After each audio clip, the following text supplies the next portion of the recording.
républicains, sans foi ni loi, qui, dans leur évolution, évidemment, sont allés de plus en plus vers le mal.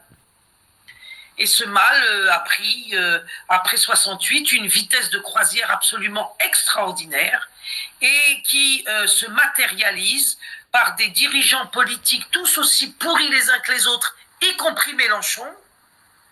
Parce qu'aujourd'hui, les musulmans, ils sont en train de se faire des idées sur Mélenchon, mais Mélenchon, il vous dit des choses très agréables à entendre sur la Palestine, mais il faut savoir que Mélenchon, il est contre Dieu et contre toutes les lois de Dieu, et par conséquent, il est pour le transhumanisme, il est pour l'éducation sexuelle, il est pour l'enseignement de la théorie du genre, il est pour le mariage homosexuel et donc l'adoption par des duos homosexuels d'enfants qu'ils n'auraient pas fait eux-mêmes.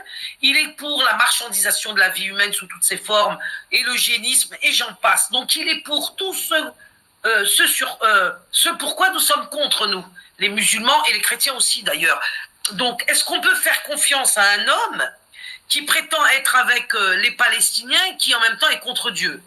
Moi, je ne pense pas qu'on puisse être pour les Palestiniens et contre Dieu. C'est incompatible. Or, on a affaire à un homme de cet acabit concernant M.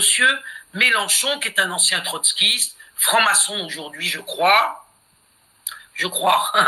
pour ne pas être plus radical dans mon propos, et qui est absolument favorable à toutes les horreurs que nous avons combattues, qui aujourd'hui sont parfaitement assumées par les députés au nombre desquels il compte. Donc, il a l'intention de rabattre des musulmans vers lui. Est-ce que c'est de l'opposition contrôlée ou est-ce que le type a une stratégie personnelle? On s'en fout.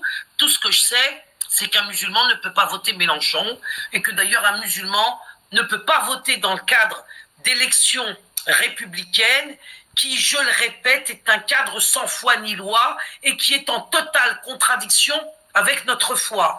Et nous ne pouvons pas espérer de Dieu qu'il change notre situation si nous restons alliés avec ses ennemis. Donc il faut choisir, non pas entre la foi et la raison, comme le disait tout à l'heure le monsieur, mais il faut choisir entre Dieu, ses serviteurs et ses ennemis. Et il n'y a pas de compromis possible.